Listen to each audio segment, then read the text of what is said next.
Je prie pour toi, tu pries pour moi, car Dieu nous lie à toujours par une chaîne d'amour. Et je prie pour toi et tu pries pour moi, car Dieu nous lie à toujours par une chaîne d'amour. Et chacun des maillons dans l'épreuve tiendra bon. Je prie pour toi,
séparer de ton amour manifesté en Jésus-Christ.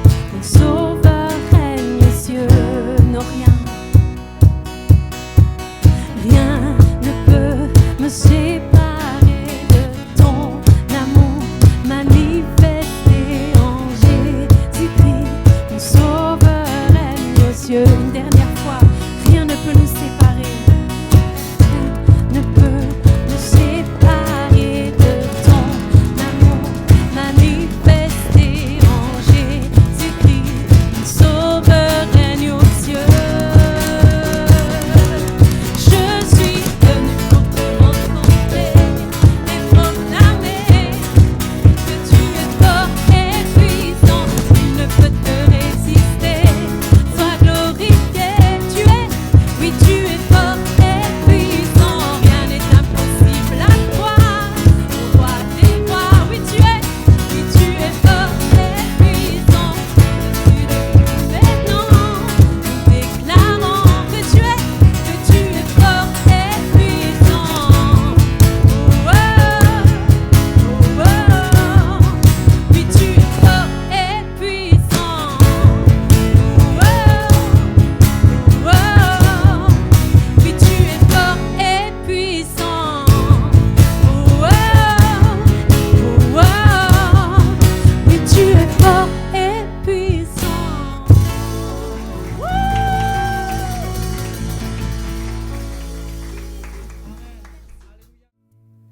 Bien avant le chant qui créa l'univers, bien avant l'esprit qui planait sur la terre, bien avant que tu me formes de la poussière, tu rêvais du jour où tu pourrais m'aimer. Bien avant les premiers battements de mon cœur, bien avant que je m'éveille à ta douceur, bien avant mes doutes, mes joies et mes douleurs. Oh, tu rêvais du jour où je pourrais t'aimer. Tu rêvais du jour où je pourrais t'aimer. Après, je suis à toi. Après, je suis à toi. Après, je suis à toi.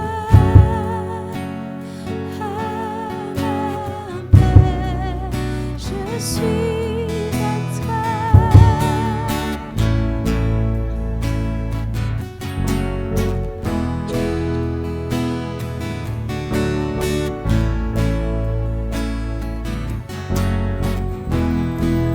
Bien avant que Jésus marche sur la terre,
Amen.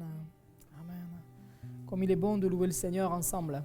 Comme il est bon de l'adorer ensemble. On ne peut pas partager le pain et le vin. On ne préfère pas à cause de ce qui se passe avec le Covid.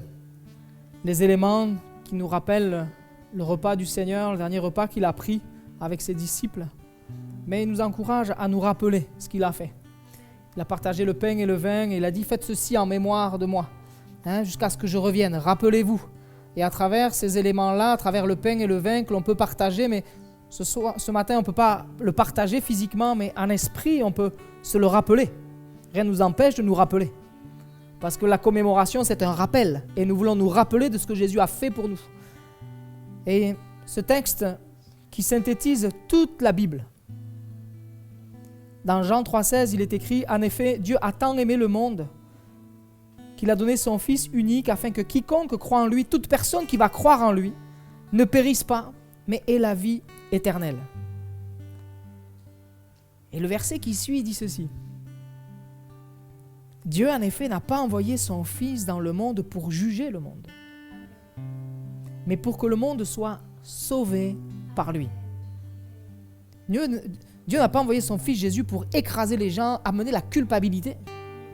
Mais il est amené pour... Jésus est venu sur la terre pour réveiller quelque part les consciences et prendre conscience que, si je n'ai pas demandé pardon à Dieu, je suis mort, quoi.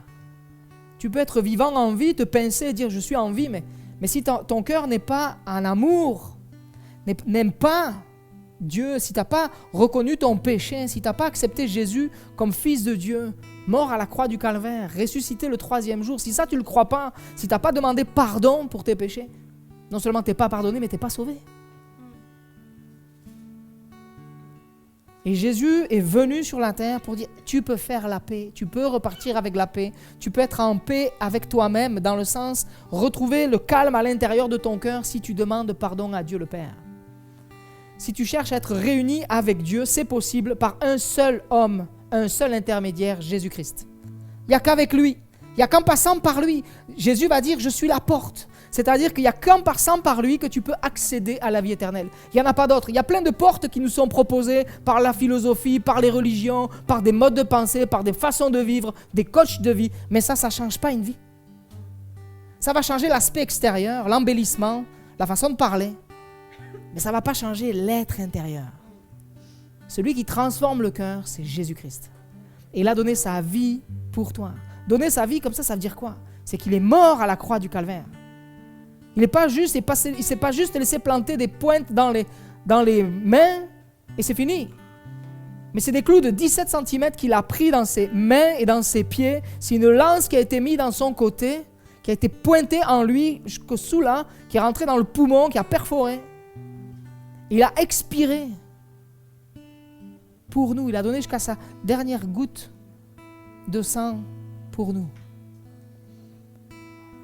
Et ce matin, c'est juste prendre conscience que sans ce sacrifice-là, à la croix du calvaire, il est impossible d'être pardonné par Dieu le Père. Impossible. Jésus a donné sa vie pour nous sauver et nous donner accès à la vie éternelle. Nous donner de pouvoir vivre une vie transformée. Quand tu entends les prières qui montent là, tu te dis, mais comment c'est possible, les gens ils parlent comme ça? C'est possible parce que Jésus est venu habiter dans le cœur. Comment? Simplement en confessant que Jésus est le Fils de Dieu, en croyant qu'il a vraiment donné sa vie à la croix du calvaire pour nous, et tout peut basculer en un instant dans ta vie. Tout peut être transformé par la puissance de Dieu et l'amour de Dieu. La puissance de l'amour de Dieu va se déverser dans ton cœur. Et c'est important d'en prendre conscience. Un seul moyen d'être en paix, retrouver le calme à l'intérieur et le pardon de tes péchés, ce qui t'accuse. Tu te connais. Et on est tous passés par là. Notre conscience, elle nous accuse tant qu'elle n'est pas en accord avec Dieu pleinement. Tant qu'il y a juste serait-ce qu'une toute petite chose qui n'est pas réglée, ta conscience, elle te dit, c'est pas réglé, c'est pas réglé, c'est pas réglé. Et l'œuvre du Saint-Esprit, dans l'œuvre du croyant, dans la vie du croyant, c'est de rappeler et de dire, ça, tu n'as pas réglé ça. Et Dieu nous invite par amour à régler les choses. Si c'est possible, si la personne est en vie, on peut régler les choses avec la personne. Si elle n'est plus en vie, on peut demander pardon à Dieu et Dieu vient nous pardonner et connaît, voit notre démarche d'amour et de réconciliation. Et dans ce temps qui suit, on va prendre quelques minutes pour prier. Simplement dire merci au Seigneur pour l'œuvre de la croix. La croix où toute l'humanité a changé parce que Jésus a donné sa vie à la croix du calvaire pour nous et il est ressuscité le 3e jour. Et sa promesse, c'est qu'il va revenir nous chercher. Et dans ce temps-là, c'est un temps de commémoration, un temps où on se rappelle que Dieu nous aime et Dieu t'aime. Tu n'as jamais demandé pardon à Dieu de toute ta vie, c'est possible de le faire aujourd'hui.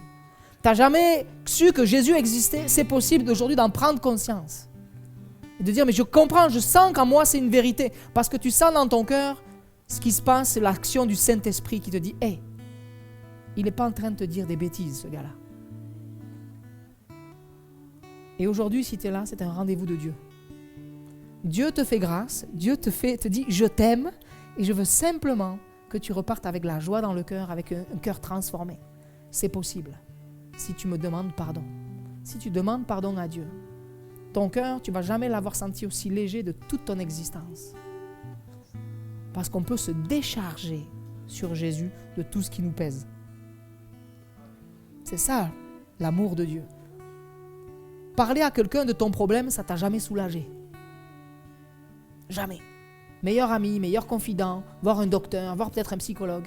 C'est très bien, on a besoin peut-être d'être suivi, il n'y a pas de problème avec ça. Mais ça n'enlève pas la douleur du cœur. Ça ne l'enlèvera pas. Tu peux avoir une béquille, tu peux avoir un accessoire pour marcher. Mais Dieu veut que tu puisses marcher, courir intérieurement. Tu comprends la différence? Ça, c'est la puissance de l'amour de Dieu dans ta vie qui transforme une situation. Et je vais vous inviter au recueillement. Et peut-être que dans ce temps que l'on a là, tu te dis, j'avais jamais compris Jésus comme ça. Tu peux maintenant donner ton cœur au Seigneur Jésus. Tu peux maintenant dire, moi j'invite Jésus à vivre dans ma vie. Je veux vivre un renouveau, un changement dans ma vie maintenant. Il y a des gens qui sont là depuis toujours, qui viennent à l'église depuis toujours. Il y en a d'autres, c'est la première fois aujourd'hui. Et moi je crois que Dieu te cherche. Et l'opportunité que tu as aujourd'hui, c'est de vivre en communion, en relation avec Dieu et avec Jésus. Il t'aime. Il n'est pas venu pour te juger, mais il est venu pour te sauver, on a lu. Et toute ta vie peut changer aujourd'hui, si tu acceptes Jésus dans ton cœur. Et dans ce temps où on ferme les yeux, on respecte là, et si toi tu veux donner ta vie au Seigneur Jésus, moi je t'invite à dire, moi je veux. Et une manière comment? Mets ta main sur ton cœur. C'est discret, personne ne le voit. C'est Dieu qui le voit. Dieu, il voit ta démarche. Dieu, il voit ta façon de faire. Il voit ton cœur. Et lui, il va te bénir. Il vient te rencontrer aujourd'hui. On a chanté, on est venu le rencontrer, mais lui, il t'a précédé. Et il vient te bénir maintenant. Seigneur, on veut se rappeler dans ce temps-là que tu as donné ta vie à la croix du calvaire pour nous. Pour tout homme. Tu déclares dans ta parole qu'il n'y a pas un seul juste sur toute la surface de la terre. On est tous pécheurs. Mais ta grâce, elle est offerte à tous. Ton pardon est offert à tous, à toutes. Seigneur, et aujourd'hui, c'est un jour de grâce, un jour de bénédiction, un jour où tu veux encourager, un jour où tu veux sauver, un jour où tu veux transformer une vie. Permettre à celui, celle qui met maintenant sa main sur son cœur, de passer comme de la mort à la vie. Passer de toute sa vie ténébreuse, sa vie sombre, à la vie, à la lumière, à ta lumière. Ne plus avoir honte, ne plus avoir peur, mais vivre dans la lumière du Seigneur Jésus, conduit par toi. Tu es la seule porte. Tu es la seule porte qui mène à la vie éternelle. Tu es la seule porte qui amène au pardon, à la réconciliation, à la vie avec Dieu le Père.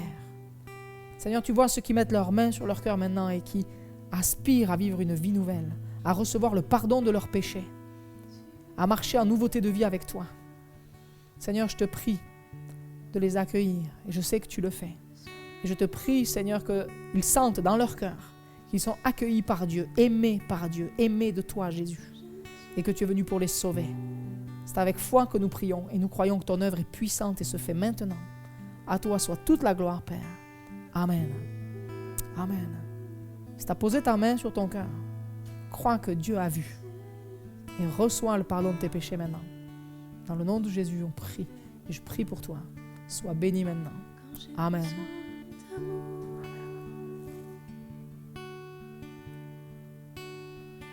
quand j'ai besoin de paix,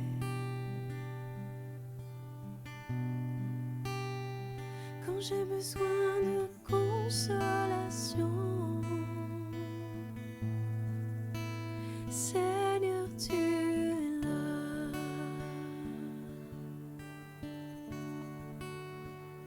Quand j'ai besoin d'espoir,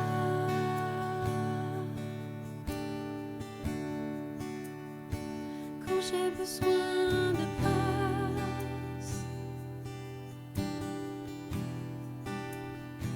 quand j'ai besoin d'une autre chance, Seigneur, tu es là. Oui, tu es là, Seigneur, tu es là. Seigneur, tu es là. Seigneur, tu es là. Tu es là, Seigneur. Oui, tu es là. Seigneur, tu es là.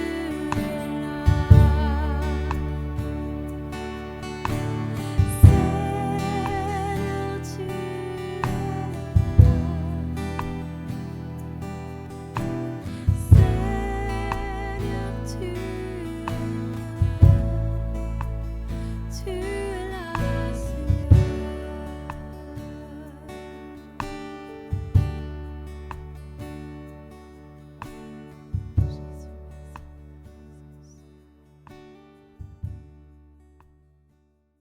Notre thème de ce matin, vivre l'unité. L'Église qui vit l'unité. Nous voulons être ensemble selon le cœur de Dieu. Alors, on va regarder de suite à ce premier verset. Il est écrit dans Jean 17, au verset 20. C'est Jésus qui parle, il est à quelques minutes de la crucifixion. Et il pense non seulement à ses disciples, mais il pense aussi à nous.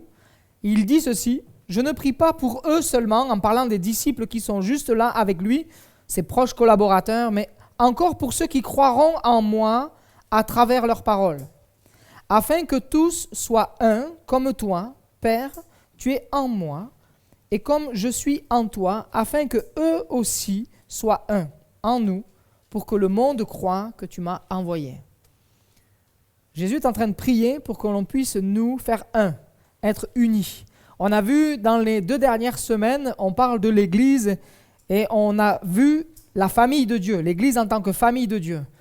Tu fais partie de la famille de Dieu, pourquoi? Et comment tu fais partie de la famille de Dieu si tu acceptes Jésus comme Seigneur et Sauveur dans ta vie? S'il est pour toi ton Sauveur, tu as Dieu comme Père et nous faisons partie de la famille de Dieu. Amen. Nous sommes ensemble et nous sommes nés de Dieu. Nous avons expérimenté la nouvelle naissance, née d'eau et d'esprit.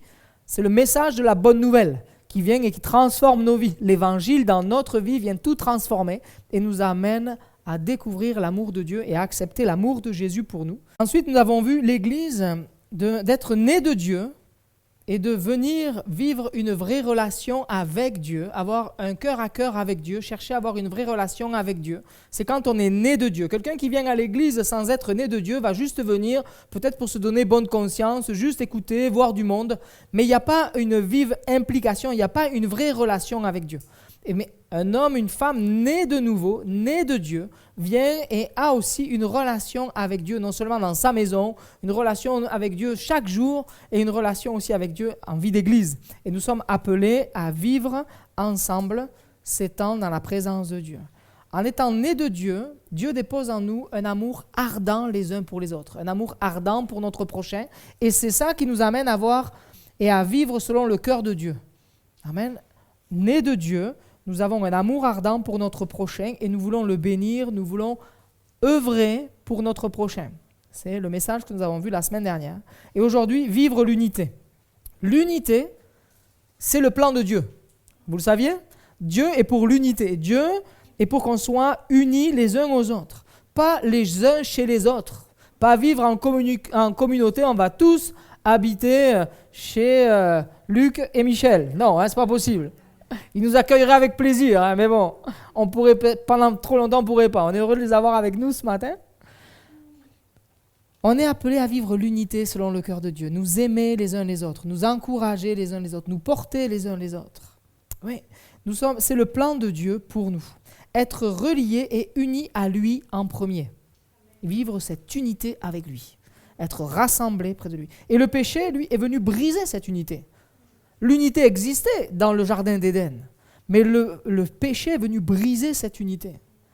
Et le péché est venu nous séparer de la présence de Dieu, est venu comme éclater ce que Dieu avait uni, c'est venu briser cette relation de cœur à cœur, de proximité, d'unité. Ça a été brisé par le péché. Mais Dieu, dans son amour, a donné Jésus pour qu'on puisse être à nouveau unis près du cœur de Dieu. Amen. L'unité, c'est l'inverse de l'œuvre du diable. Le diable, il ne faut pas avoir peur des mots. Des fois, on a peur de certains mots. Mais il faut se dire les choses. Le diable est appelé l'ennemi de notre âme. Il est appelé Satan. Satan, ça veut dire adversaire. Il est l'adversaire de ton âme. Il est aussi appelé le père du mensonge. Il est appelé dominateur de ce monde. Il est appelé le malin. Il arrive à nous faire voir des choses, à nous amener sur des terrains où il déforme absolument tout. Il vient tordre ce que Dieu a créé et nous, dans notre tête, ça tourne boule et on ne sait plus quoi et on ne voit plus les choses selon le cœur de Dieu, mais on s'est laissé influencer par l'œuvre de Satan. C'est ce qui s'est passé pour Ève. Quand elle a pris le fruit, elle l'a trouvé après agréable à regarder. Alors que jusqu'au moment où elle a péché, ça n'avait jamais attiré. Ah ouais. L'ennemi, lui, Satan, vient pour dominer sur nos vies, écraser nos vies, diviser. Il vient pour séparer, exclure, créer des rivalités, exciter à la jalousie, nous amener à calomnier, à faire naître des rivalités. Il vient nous amener à nous comparer, mais d'une manière malsaine. Pas pour progresser, mais ça vient amener et ça génère en nous de la critique. La Bible déclare qu'il est venu pour détruire et égorger. C'est violent comme image, hein? C'est violent. Mais c'est l'œuvre de Satan. Et comment il fait, comment il arrive à ses fins? Par la tentation. Il arrive à utiliser les moyens de la tentation pour venir à nous séparer. Il arrive à nous amener à créer le doute en nous, la culpabilité, la peur, la confusion, même la maladie. Il se sert de la maladie pour que quelque part on repousse l'autre. Arriver à nous séparer peut-être de quelqu'un même que l'on aime fort, et la maladie vient, et comme ça ne se passe pas bien, on n'accepte peut-être pas cette maladie, et dans le sens, dans ce qu'on est en train de vivre, eh bien, ça nous aigrit, ça nous agace, et on repousse l'autre. Vous comprenez ça? Ça ne veut pas dire qu'il faut qu'on accepte d'être malade, mais dans le temps où on est malade, Seigneur, tu es là aussi. Alors c'est facile à dire quand on est à bonne santé, c'est vrai. C'est vrai. Mais quand on passe par la maladie, c'est plus difficile, et je peux le comprendre. Mais le Seigneur est là. Et l'ennemi se sert des fois on est malade à un moment donné et on va être méchant avec les autres. Et on va s'exclure tout seul, se sortir, repousser l'autre, écarter l'autre. L'ennemi se sert de l'envie, l'orgueil, la calomnie. Il va mettre le maximum de choses en place pour briser l'unité. Mais Jésus est venu, la Bible nous dit dans 1 Jean 3,8, c'est pour détruire les œuvres du diable que le Fils de Dieu est apparu. Amen. Venu pour briser ça, ce schéma, ce cercle, peut-être ce mode de pensée, ce fonctionnement, le péché qui a pris place. Jésus est venu pour enlever tout ça. C'est une déclaration puissante pour nos vies. Amen. Et il veut nous amener, le Seigneur, à vivre l'unité. Et où? Où est-ce qu'on est amené à vivre cette unité? Dans notre propre vie, dans notre relation avec Dieu, dans notre vie de couple, dans notre vie de famille, dans notre vie d'église. Seigneur veut qu'on vive cette unité-là. Vous le croyez? Moi, je crois que c'est ce que Dieu veut. Et c'est possible de vivre l'unité quand Jésus vient habiter en nous, quand on lui fait confiance et qu'on lui demande de nous aider aussi à travailler en nous pour vivre l'unité. Vivre l'unité donc avec lui, vivre l'unité dans le couple, la famille, l'église. Jésus crée l'unité comment? En donnant sa vie à la croix du Calvaire. S'il te plaît, Julia. Ah, on n'a pas vu la première. Ok, voilà, on est appelé à vivre l'unité. Ce format, les oiseaux qui volent ensemble, là, il y a une forme, ils sont unis quelque part. Ils prennent chacun leur place et sont capables de faire des centaines, des milliers de kilomètres. Et nous voulons vivre l'unité selon le cœur de Dieu, ce qui va nous amener plus loin. Amen.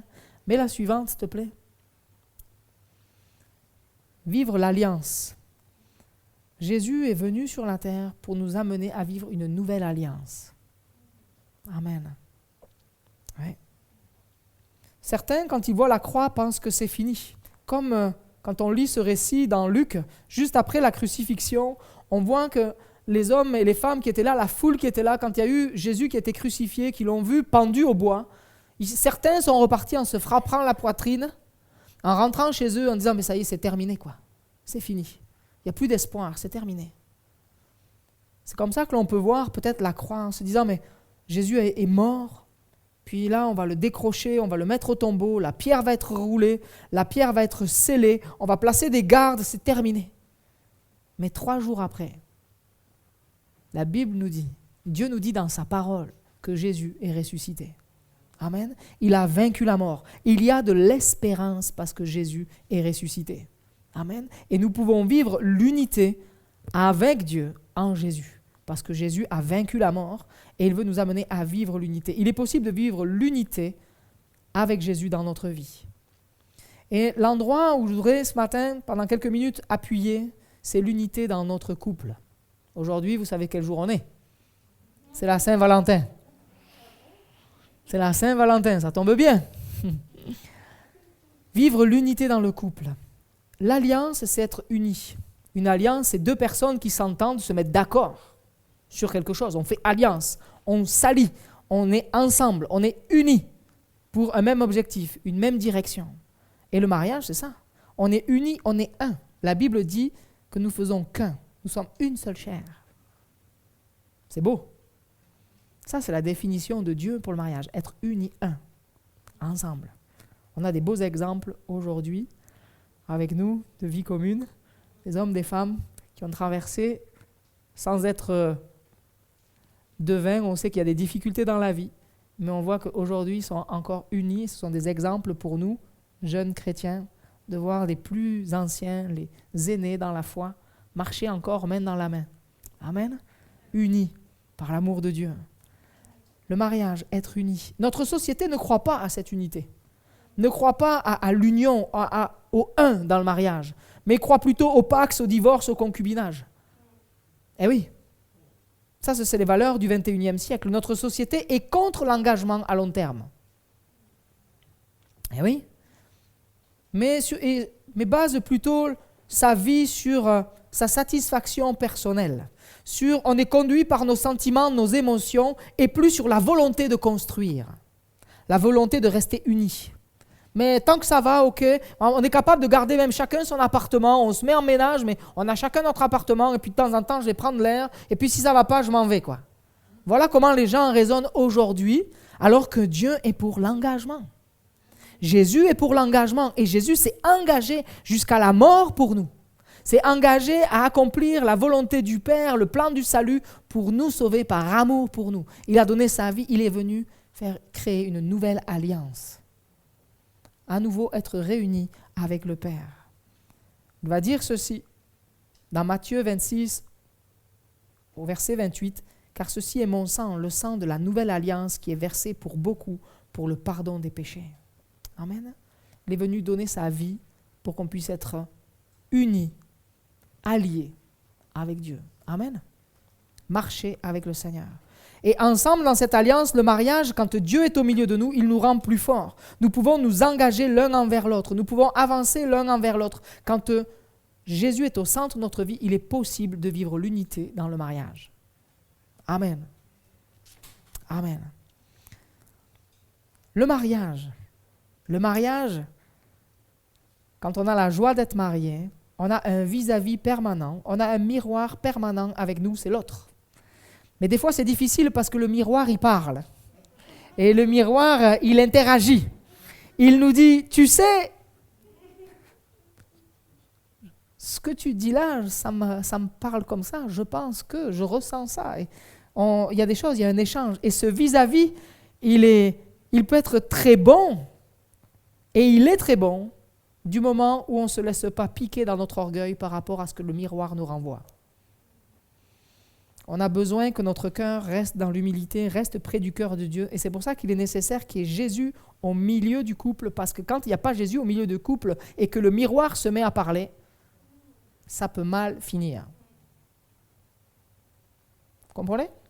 Mais si Jésus est là, quand le miroir parle et que mon cœur dit « Ok, je vais écouter ce que le miroir dit », parce que l'autre est le miroir, un vis-à-vis. Il me renvoie l'image de ce que je suis aussi. Alors oui, on a tous des défauts. Non, vous ne saviez pas? Je vous apprends ça.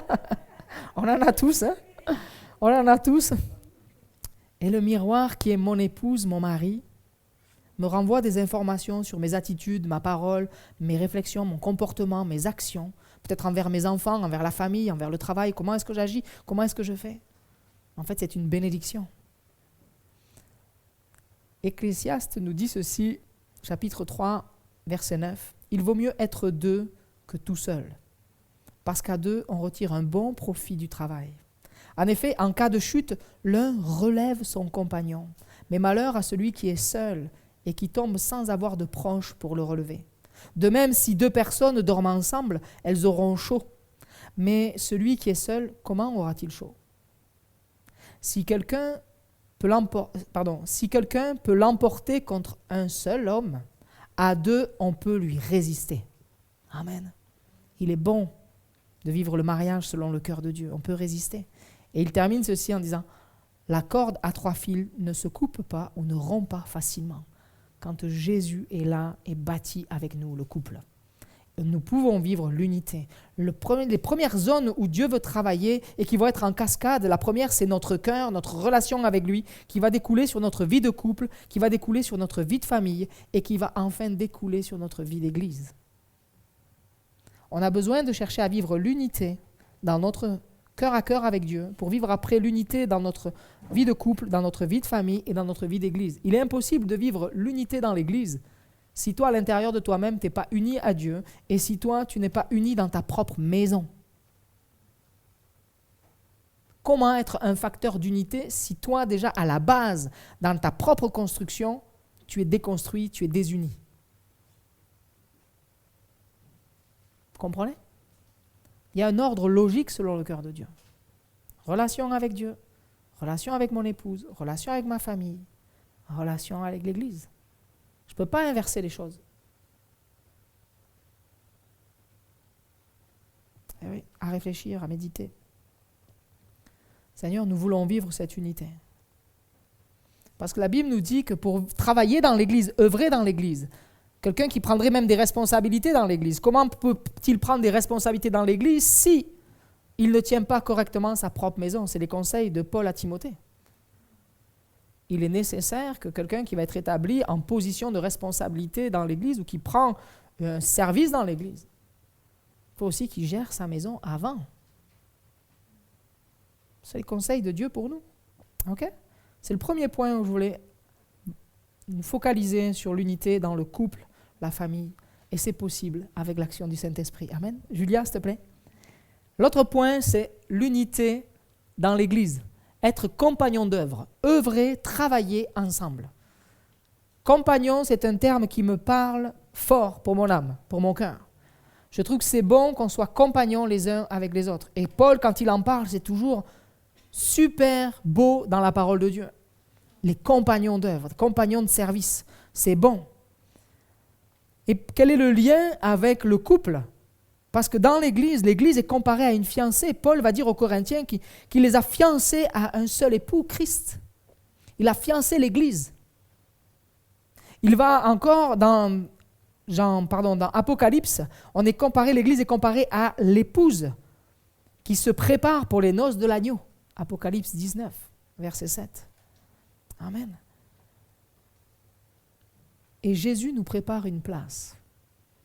Prépare une place? Oui. Il est écrit ceci dans Jean 14, verset 1er, « Que votre cœur ne se trouble pas, croyez en Dieu, croyez aussi en moi. » C'est Jésus qui parle. « Il y a beaucoup de demeures dans la maison de mon Père. Si ce n'était pas le cas, je vous l'aurais dit. je vais vous préparer une place. Dans la maison de Dieu, le Père est en train de préparer une place pour que nous soyons tous unis ensemble.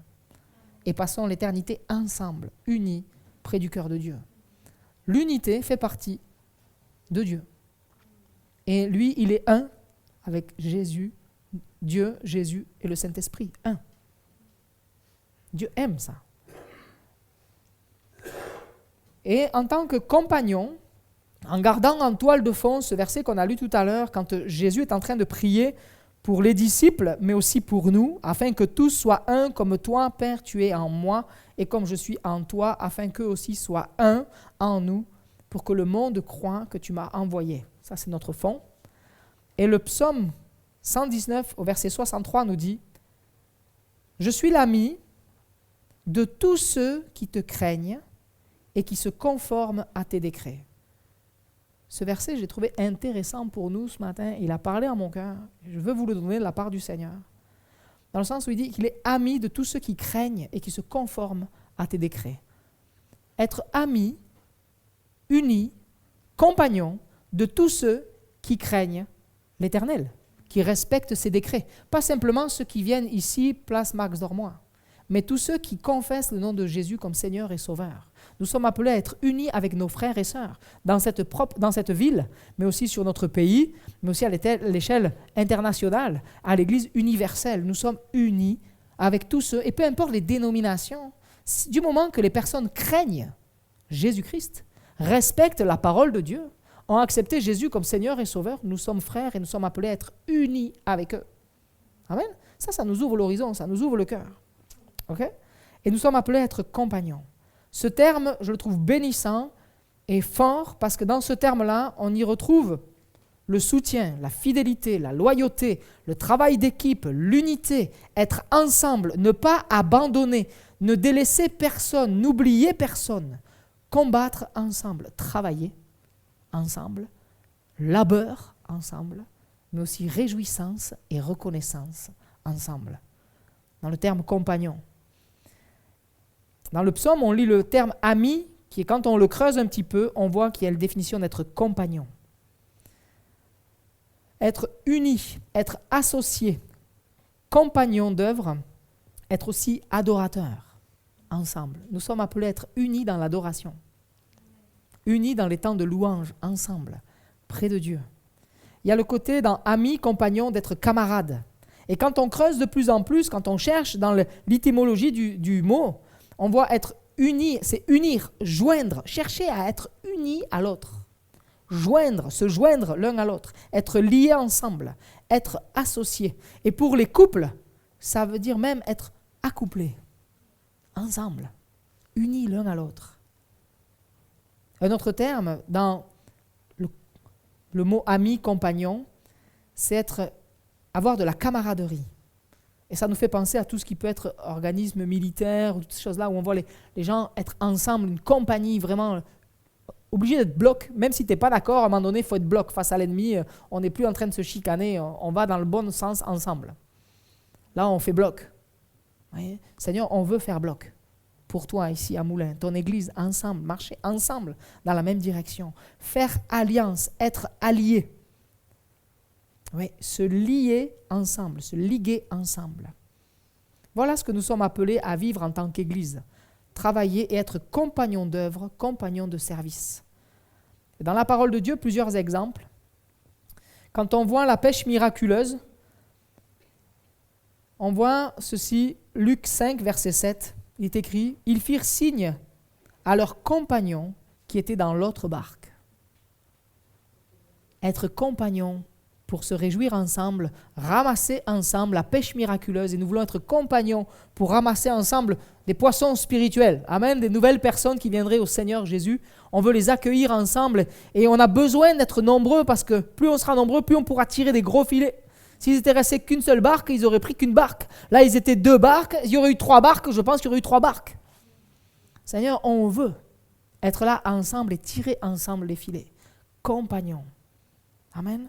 Paul va souvent employer ce mot, comme je disais tout à l'heure, et dans Colossiens 4,7, il dit « Tychique, qui est notre frère bien-aimé, un serviteur fidèle et mon compagnon de service dans le Seigneur. » C'est pas beau, ça? Fidèle, un compagnon fidèle, un compagnon de service. Seigneur, donne-moi un cœur comme ça. Donne-moi un cœur pour travailler ensemble, travailler à l'unité. Mais aussi, Paul continue et il va dire ceci, il y a aussi des compagnons de captivité, des compagnons de détention. Dans Philémon 1,23, Épaphras, mon compagnon de détention en Jésus-Christ, te salue, ainsi que Marc, Aristarque, Démas, Luc et mes collaborateurs. C'est-à-dire que même dans la difficulté, dans l'épreuve, dans la détention, il reste compagnon. C'est un bon signe pour nous parce que dans la difficulté, on est amené à continuer à se serrer les coudes. Comme on a vu ces fourmis qui résistaient avec la pression, à l'eau, aux choses qui sont difficiles, elles ont su s'unir pour résister. À nous de savoir nous unir dans le Seigneur face à l'opposition, face à ce qui peut se lever dans notre pays. Nous sommes appelés à vivre ensemble, à être compagnons de service. Vous le voulez, ça? Amen. Moi, je soif de ça, je veux ça. Et Paul va plus loin après. Il va appeler des compagnons de combat. Il va dire encore à Philémon 1, 2, il va dire, mon bien-aimé Appia, je ne sais pas comment on dit, et Archip, à notre compagnon de combat et à l'église qui se réunit dans ta maison. Être compagnon de combat, pas pour la lutte, la guerre, mais le combat spirituel. Nous sommes appelés à prier ensemble. Et il va rendre ce témoignage dans Colossiens 4, 11. Ils sont parmi, 4, 12. Épaphras, qui est l'un des vôtres, vous salue. Serviteur de Jésus-Christ, il ne cesse de combattre pour vous dans ses prières, afin que vous teniez bon comme des hommes mûrs, pleinement disposés à faire toute la volonté de Dieu. Je lui rends en effet ce témoignage, il se dépense sans compter pour vous. Compagnons de combat, compagnons de prière. Priez ensemble. Bien-aimés, c'est bon de prier ensemble à l'église, mais vous avez la responsabilité de la part de Dieu de prier aussi dans vos maisons en tant que compagnons de service, compagnons de combat, compagnons de prière. On est appelés à veiller les uns sur les autres, à prier les uns pour les autres, à nous aimer les uns les autres. Amen. S'aimer les uns les autres. Pourquoi? Parce que Paul va dire aux Romains, réjouissez-vous avec ceux qui se réjouissent, pleurez avec ceux qui pleurent. Et Jésus dira dans Jean 13, 34, aimez-vous les uns les autres comme je vous ai aimé, vous aussi aimez-vous les uns les autres. Amen. Nous devons être des compagnons et nous aimons de la part de Dieu. C'est possible parce que Jésus nous a rassemblés, on a vu au démarrage en parlant de la famille de Dieu. Et un autre point qui est intéressant, il en reste 2, accrochez-vous. Pour nous ce matin, ce proverbe que je trouve fort pour nos vies est à propos de la part de Dieu pour nous ce matin. Il est écrit Proverbe 27, 17. Tout comme le fer aiguise le fer, l'homme s'aiguise au contact de son prochain. En tant que compagnons, nous sommes amenés à travailler ensemble et des fois on se frotte les uns les autres. Ça peut faire des étincelles même. Mais si c'est fait toujours dans l'amour et avec la présence de Dieu, je crois que ça va, c'est pas ce que je crois, pardon. La Bible nous enseigne que ça nous aiguise. Ça nous forge. Dans le sens aiguiser, c'est affûter, rendre efficace, nous rendre pertinents de manière spirituelle, que chacun puisse prendre sa place dans l'église de Moulins, l'endroit où Dieu le veut, là où Dieu t'appelle, là où Dieu te demande d'être. Il est de ta responsabilité de t'y impliquer et de t'investir. Et oui, des fois on est avec certains, avec d'autres, et ça aiguise, et on est là et on se frotte, mais c'est bon. C'est notre orgueil qui diminue à ce moment-là. C'est vrai, c'est vrai. Seigneur, on veut grandir avec toi, on veut être affûté. Et le frère James, que vous connaissez bien, une fois on discutait, on parlait de la forêt. Il est passionné par les arbres, passionné par les plantes, tout ça. Et on parlait, on discutait. Il m'expliquait que dans des forêts artificielles, celles que l'on plante, on plante des arbres côte à côte, pas de la même nature.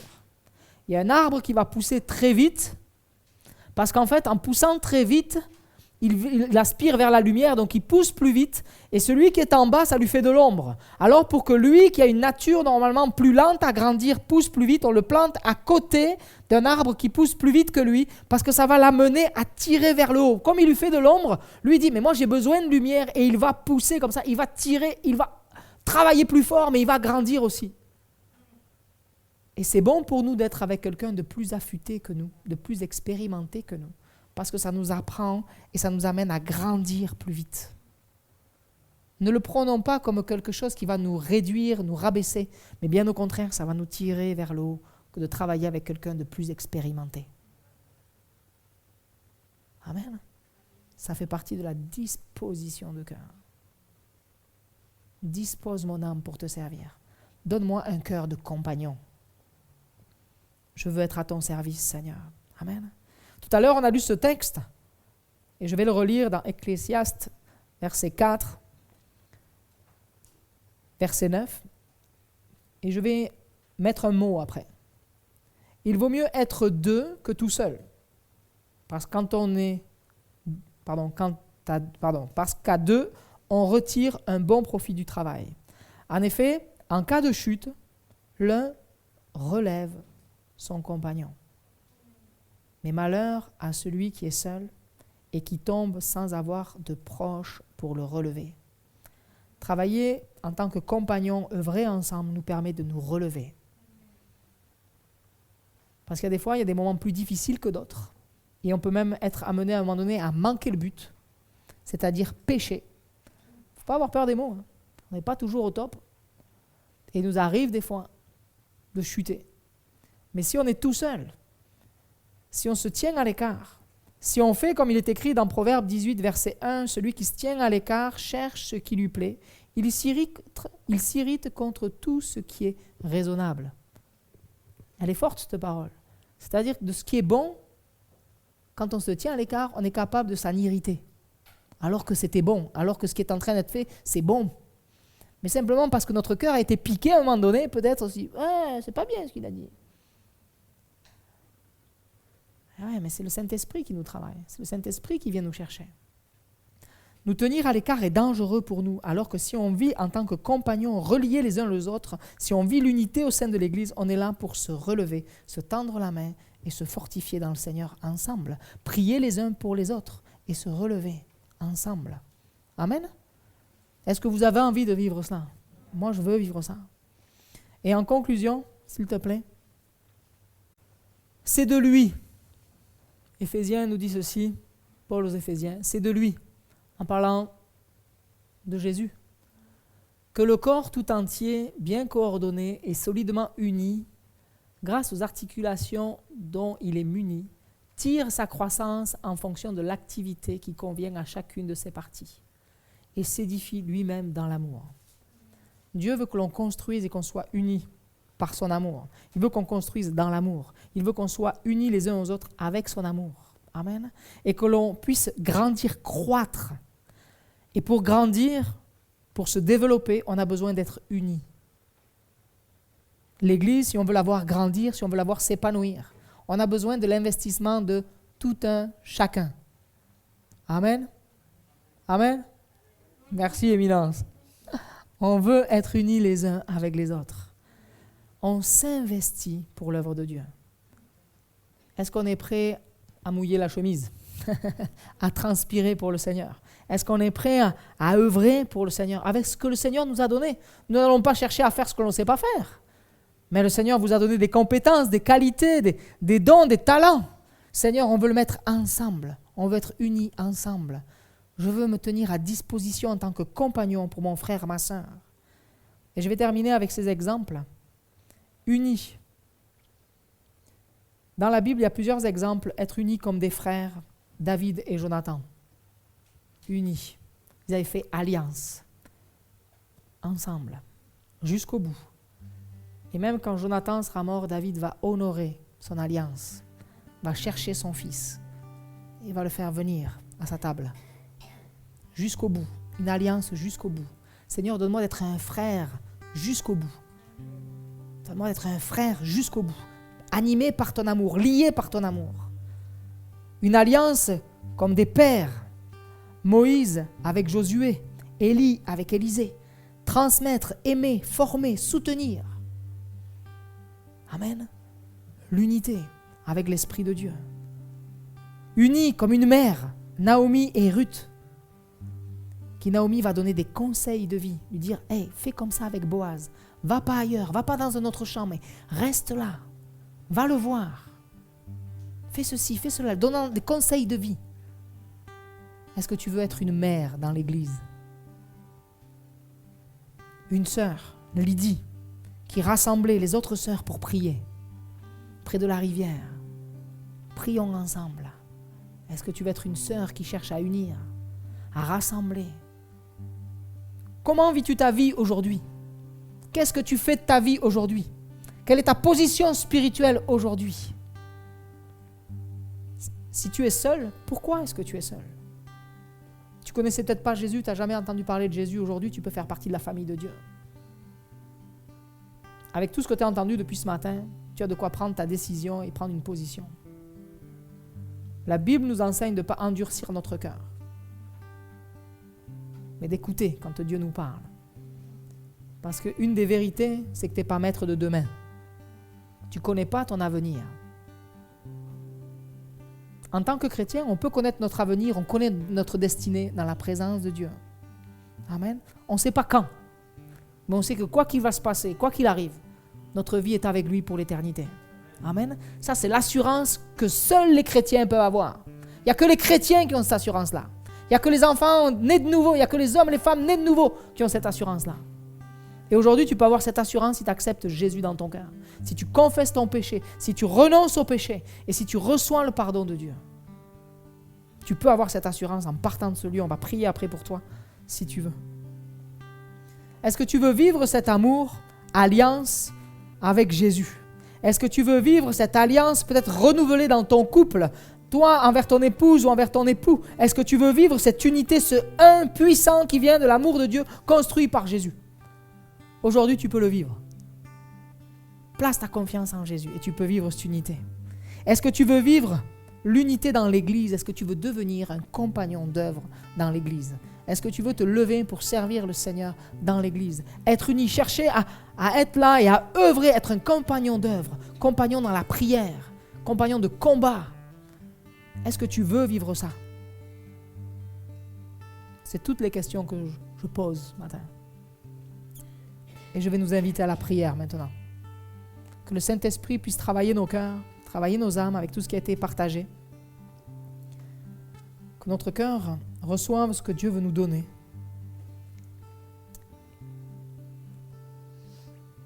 Et je veux lancer cet appel. Est-ce que quelqu'un veut être uni à Christ aujourd'hui et vivre cette unité avec Jésus? Peut-être que tu ne l'as jamais vécu. Et je t'invite à dire, moi, je veux vivre cette unité maintenant, je veux vivre cette transformation dans mon cœur. Je ne veux plus me tenir à l'écart, je ne veux plus chercher ce qui me plaît, mais je veux chercher à marcher selon le cœur de Dieu. Je veux vivre cette relation avec Dieu. Si c'est ce que tu veux, je t'invite à lever ta main bien haut maintenant. Prends position maintenant. Et je vais prier pour toi. Ok? Je vais prier pour toi. Et le Seigneur te voit. Le Seigneur va marquer ta vie maintenant. Le Seigneur va te bénir. Je t'invite à dire pardon, Seigneur. Je te demande pardon pour ma vie de péché jusqu'à aujourd'hui. Je prends conscience qui tu es.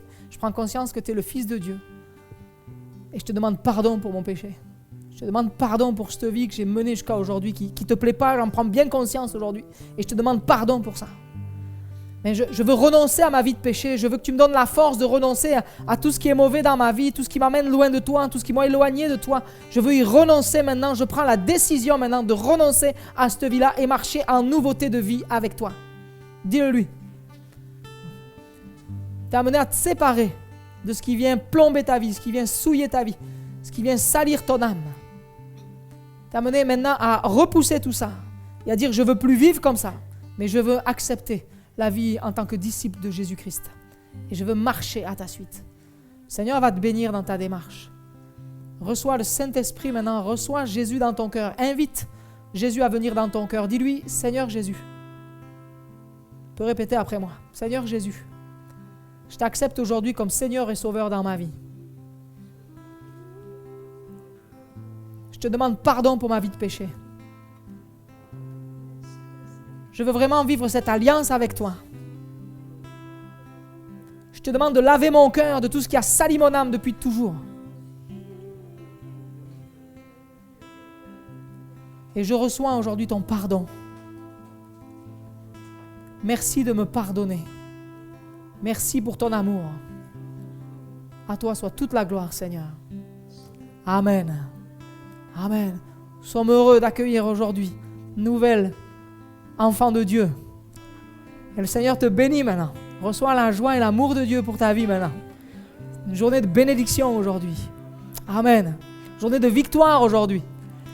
C'est une journée de salut aujourd'hui. Une journée où tout bascule aujourd'hui dans l'amour de Christ. Sois béni. Et peut-être que pour toi aussi, qui est peut-être chrétien depuis des années, tu veux vivre cette unité forte dans ton couple. Tu veux vraiment vivre ce 1 à 1 dans ton couple. Ben, je t'invite à dire, Seigneur, moi je veux que tu viennes régner dans ma vie. Je veux que tu viennes régner dans mon couple. Je veux que tu viennes réunir encore et renforcer notre vie de couple. Peut-être que tu veux aussi, tu sens dans ton cœur que c'est le temps maintenant d'être compagnon d'œuvre dans l'Église. Et le Seigneur t'appelle à servir et à te joindre en tant que membre actif de l'Église. Pas plus juste un consommateur, mais comme ces hommes, on a vu mettre en place cette poutre. Tu peux toi aussi être homme, femme qui te vient et qui lie à l'Église et tu viens en tant que compagnon d'œuvre et unir et travailler à l'œuvre de Christ sur cette ville. Et pour ceux qui ont la force et qui veulent vivre ça, je vous invite à vous lever à votre place. Et comme d'une manière spirituelle, je me lève et je veux participer et mettre en place ces poutres spirituelles. Comme l'on fait dans la parole, on voit ces hommes qui disent « Ce lieu, il est trop petit, là, viens avec nous, le prophète, il faut qu'on aille chercher on va aller couper des arbres pour agrandir le lieu. On veut s'investir. » Et si tu veux t'investir pour l'œuvre de Dieu, si tu veux servir le Seigneur, si tu veux être impliqué dans l'œuvre, je t'invite à te lever à ta place. À dire « Moi, Seigneur, je veux être compagnon d'œuvre. Aujourd'hui, je veux être compagnon d'œuvre. Je me lève pour te servir. » Amen. Amen. Amen. Amen. Oh Seigneur, merci pour ta grâce. Merci pour ta bonté. Tu vois ceux qui se lèvent. Tu vois, Seigneur, ceux qui prennent position pour être compagnons d'œuvre. Se lever et servir. Seigneur, tu viens les bénir, tu viens les remplir de ton esprit. Tu viens renouveler l'action de ton esprit sur leur vie. Merci Père parce que tu es là et tu nous vois. Tu vois la disposition de notre cœur. Et Seigneur, nous croyons que l'église à Moulins est appelée à grandir. Ton l'église de Jésus-Christ à Moulins est appelée à grandir par l'action du Saint-Esprit, conduite par le Saint-Esprit. Tu es celui qui bâtit ton église et nous voulons rentrer dans les projets que tu as préparés. Nous voulons vivre ces projets pour toi, avec toi. Seigneur, donne-nous toute la sagesse. Nous voulons vivre cette unité au sein de l'Église, afin de, même face à l'épreuve, même si un jour il y avait même de la détention, nous puissions continuer à être des compagnons d'œuvre. Seigneur, s'il y avait de la difficulté, de l'opposition, nous voulons vivre, Seigneur, ensemble cette unité qui vient de ton cœur. Merci parce que c'est possible par l'action du Saint-Esprit. Merci pour ce que tu fais. Merci pour ton amour qui se déverse dans nos vies. Merci de nous donner la force de bâtir, de construire avec toi. Donne-nous de respecter ton temps, tes plans, ta direction. Nous voulons avoir un cœur soumis à ton esprit. À toi soit toute la gloire, Seigneur Jésus. Amen. Amen. Que le Seigneur vous bénisse. Recevez vraiment l'action du Saint-Esprit dans votre vie maintenant, qui vient vous fortifier, vous encourager. Dans le domaine où vous en avez besoin. Le Saint-Esprit est là pour nous équiper, nous bénir et nous remplir. C'est son œuvre dans nos vies. Soyez bénis, recevez. Croyez que vous recevez ce que votre cœur a soif. Vous allez recevoir ce qui vient de Dieu. Amen.